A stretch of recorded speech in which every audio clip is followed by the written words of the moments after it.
Okay, well, we can check the main supply voltage to the power amplifier board, which of course is the full voltage of the power supply, 13.8 volts or somewhere around there. And that appears on pins 5 and 6. So watching the meter here, let's see what we get. Okay, it's not in transmit mode, it's just sitting here. Whoops. This is just, it always has this supply. There it is. And it's up over 12 on the meter, so I'm pretty sure that's full. Here's the other pin. Here, same thing. So the board is getting its supply voltage. Now another voltage on pin 1 should be a bias voltage, a small one, 0.7. 0.7, so we're on the 1.5 volt scale there. You can see it's sensitive it's all gotten, and I'll poke this on pin number 1 here. And we should see about a half scale rise. Oh. Okay.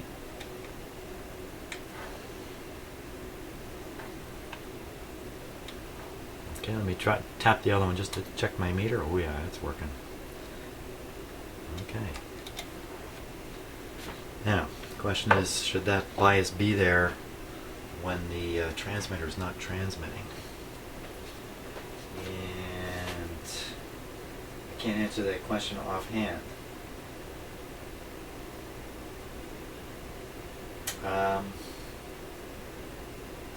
So we're going to put the radio back into transmit mode here. I'll tell you what, I'll put it on high power, but I won't transmit anything. I'll just depress the high button. See if that bias is showing up now. Nothing.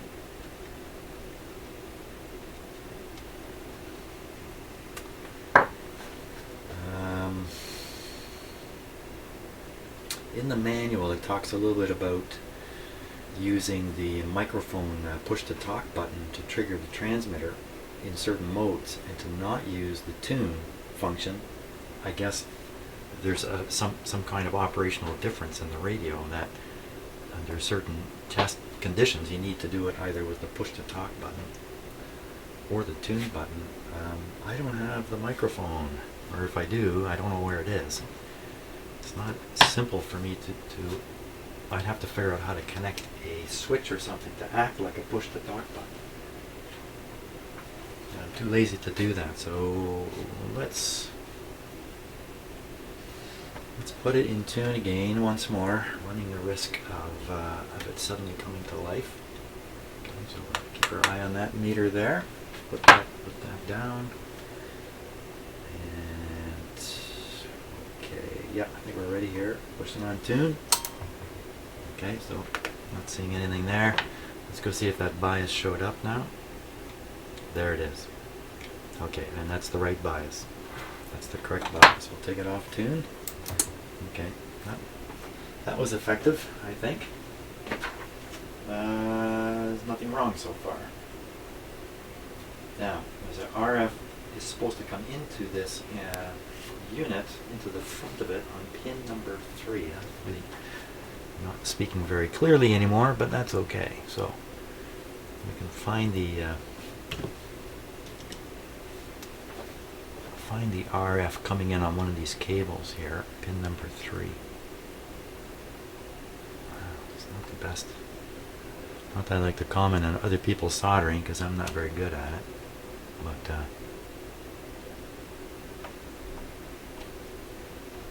wow, it's really. Okay, so that's pin number 3. So that should carry the RF signal that's coming out of the driver board. So we should see a 1 watt signal at that point. So why don't we let's hook up the scope and take a look here. We'll see what's up. Okay, that's my scope ground here, and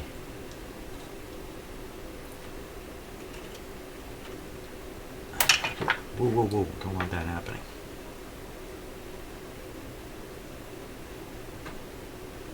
There we go. Okay, so I got that connected to pin number 3. Pin number 3. Number 3.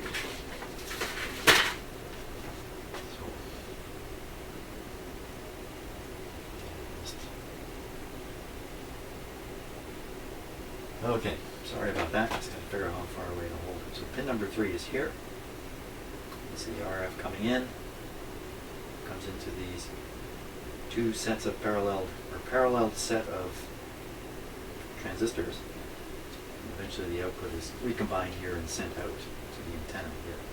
So I'm testing right here, pin number 3, right on the input to this amplifier. Okay, apologize for the bad focusing and whatnot. What's happening there? Let's watch the scope here anyway. Now, so we're on a 20 volt per division scale. It's not very sensitive. So first what I'll do is I'll leave the high power button off, and I'll push tune, and by some chance that signal may appear at this point anyway, even though it's not going to be pushed out by the amplifier. I suspect we won't see anything. No, we shouldn't see anything because of the diode switching on the driver board. Only when I push the high button here, which I haven't yet, should we see something appear here. Now once again, I'm running the risk of this thing coming to life. Here we go, high power. Okay, so I don't really see anything there. Let's make it more sensitive. So that's maximum sensitivity there on the scope, and I'll take it off high.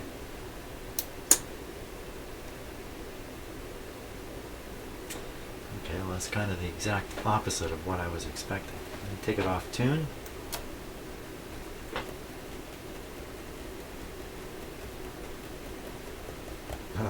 Okay.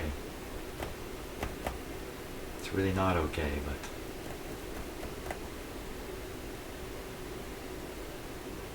so what am I seeing here? So I'm at the point where there should be a signal when the high button is depressed.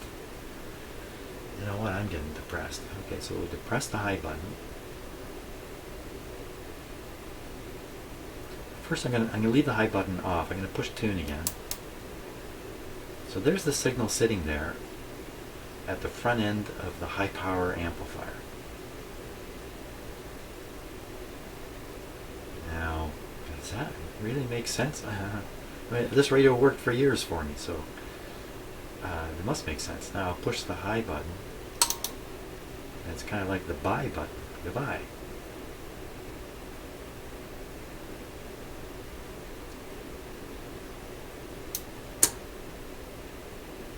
Okay. You know what? You know what I'm thinking? Are you thinking what I'm thinking? I'm thinking something here. Let me turn the power off. I'm thinking something here. I'm thinking. And that's always dangerous, by the way. When I start thinking, it's time to get worried. I'm thinking these are backwards. They can't be backwards. Look at the way they're labeled. Low, high, high, low. It can't be backwards. It cannot be backwards. Okay, so this high one should have been the one I was just testing on. I'm tugging it, and yes, that's the one I was testing on, for sure. So that theory just went down the drain. It was an exciting moment, but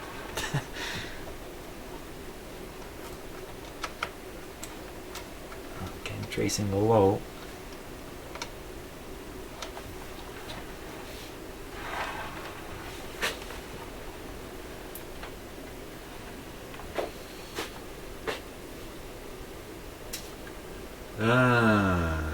Okay, gotta stop.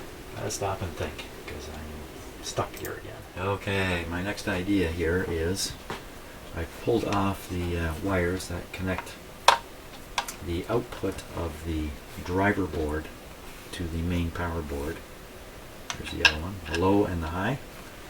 I connected in this cable into the low. It's going over to the scope.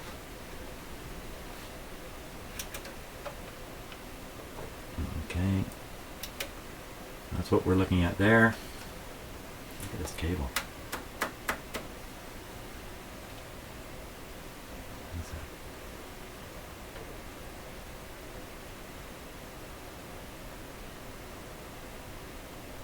That's pretty crummy.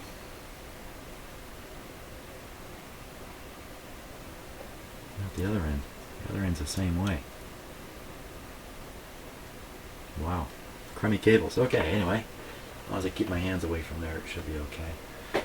So we're in the low. And we'll set this to, that was pretty sensitive what you were seeing there, by the way.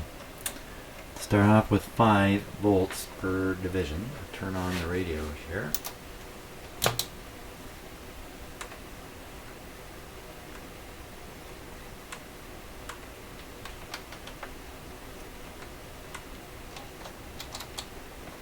Hey, how come the radio's silent?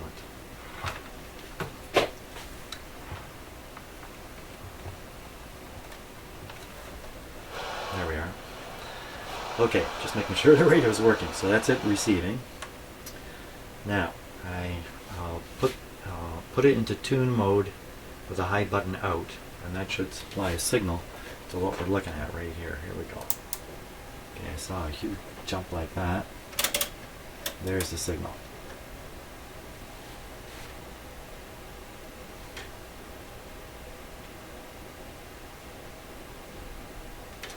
I have a hard time getting used to trigger. I need to make it a little bit bigger.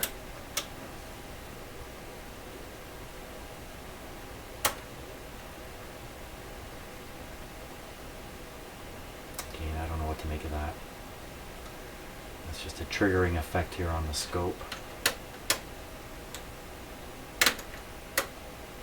A little bit better. So there it is. So that's what's there when the radio is in low power mode. Now I'm going to push the high button. There's no chance of this radio transmitting high power. Goes away. Perfect. That's what it's supposed to do. Come back. Perfect. Now that's exactly what it's supposed to do. Now we'll go over to the high side. Should see nothing right now, but when I push this button, there it should be. What a crummy mess it is. What is that?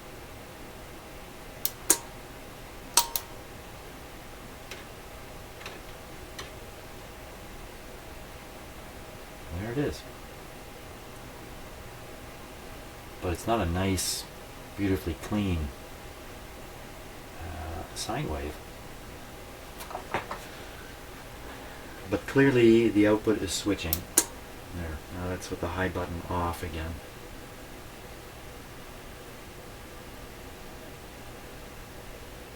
So was that not appearing at the other end of the cable?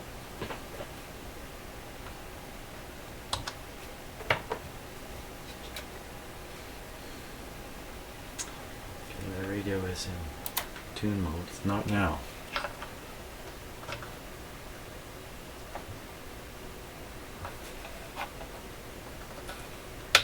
Now there's a very real chance that when I turn on, it'll suddenly start working.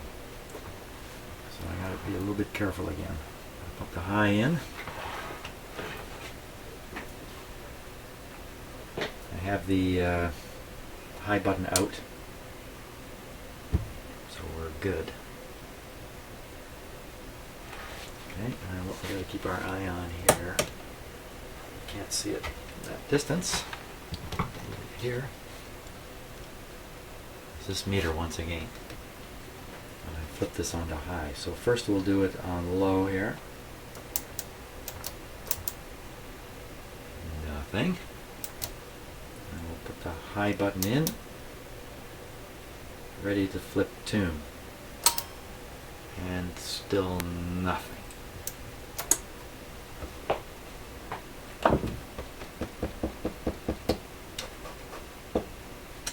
Put tune in again. I'm just going to advance the mic CW level control. Just in case that had a bearing on the output, and it didn't. Well, time to go away and think some more. Let's see, well let's just recap for a sec. What do we got here? We've got what looks like some kind of signal coming out of the driver board appropriately.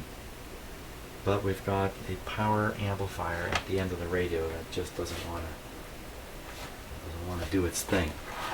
Now, what can commonly happen in transmitters is and what is your stereo music receiver anyway? It's just a transmitter of audio, and in this case you're going to send an RF signal out here.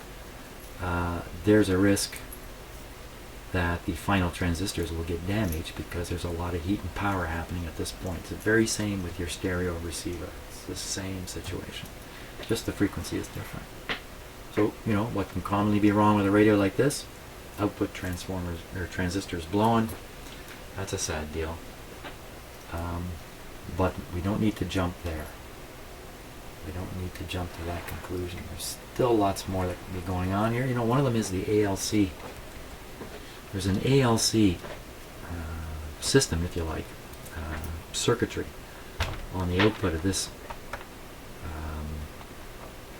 amplifier. So if the antenna system is not receptive to power, for instance, if I didn't have an antenna plugged in at all, this thing will cut its own output back.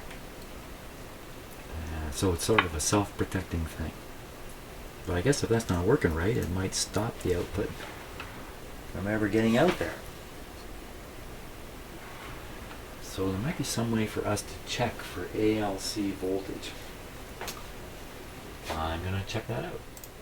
Okay, so if we take a look at how the ALC voltage is derived, it's really no way that it can, if the circuit's working properly, that it can accidentally limit anything. As you see right here, there's the transmitter output to the antenna passing through this, what I imagine to be an iron ring. And there's some turns of wire here that would develop some amount of voltage based on the antenna current passing through. Then that is sent through here, it's rectified, amplified, and out it goes right here, ALC. So the only way that you can have any voltage here, unless there's a serious defect in this circuitry, is if there's actually a current flowing out to the antenna. And I'm certain there's no current flowing to any antenna, dummy or not, in my circumstance, so there shouldn't be any ALC type voltage here. I'm not sure what I mean by that. Maybe this is always sitting at a certain amount and it goes up to another amount, I'm not sure. So if I were to test that, I wouldn't know what the results are. They don't say here what it should be offhand. ALC-TC, I'm not sure what that is.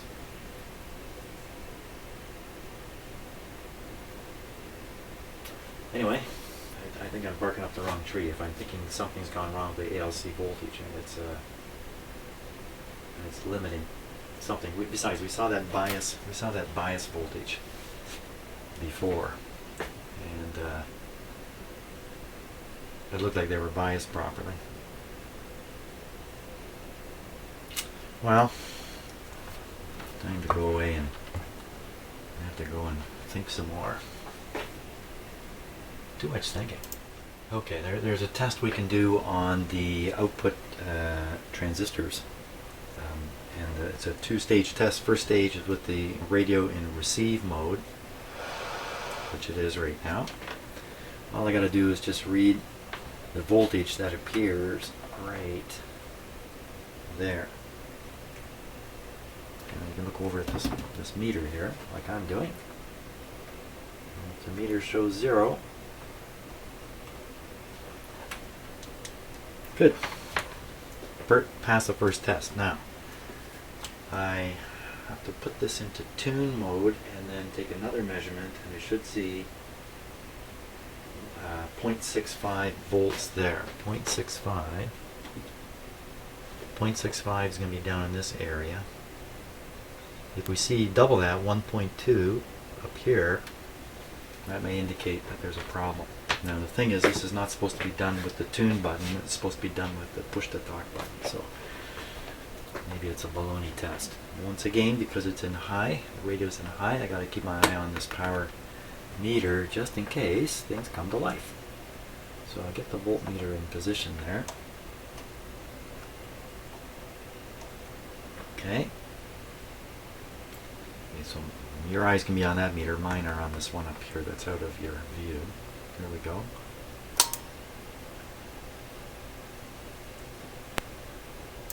Okay, so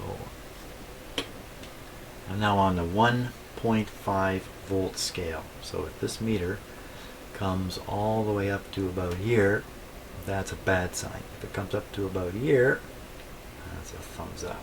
Here we go. Thumbs up on that. Okay, so that test indicates that there shouldn't be a problem with the output transistors, which is a good thing to know, but I'm not surprised. We're not very worried about that. So that means if the output circuit board is ready to go, it just needs a signal,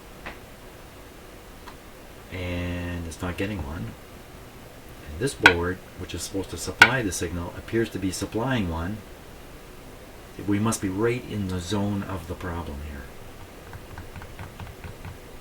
Now you've been hearing a relay snap every time I've been turning the high power transmitter on and off. I'll show you where that relay is. It's right at the back there.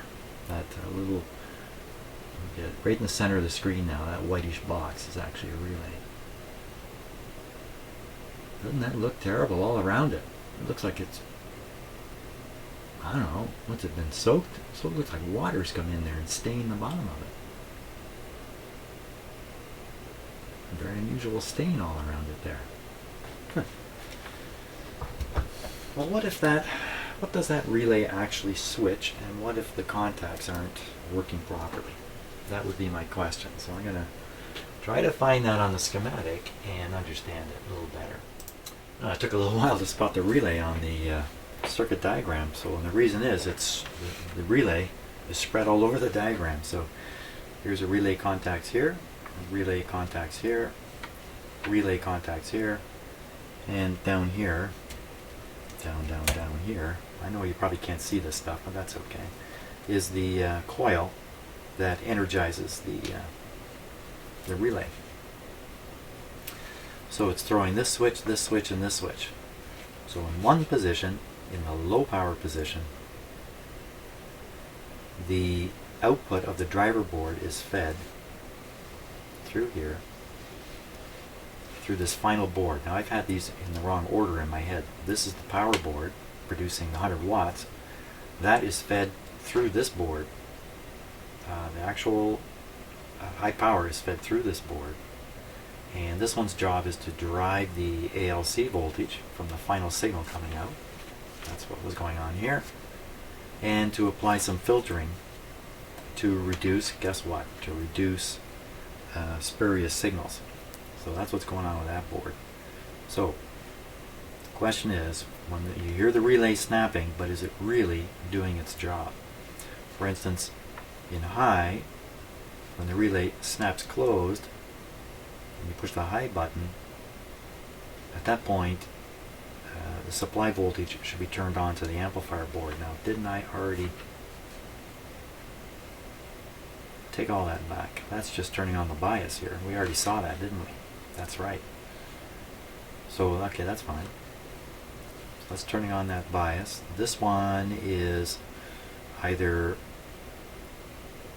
capturing the output of the driver board early through this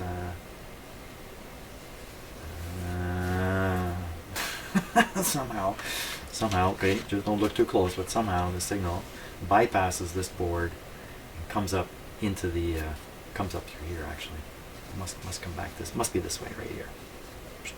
And this relay, another relay set of contacts, is switching, either taking the signal from the driver board or taking it from the power board.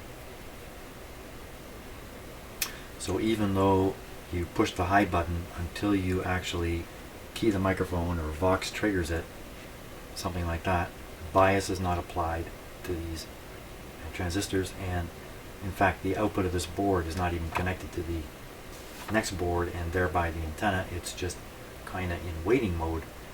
When the relay snaps, bias is put on, and the connection is made at that point between the output of this board and there. So we know this is working already.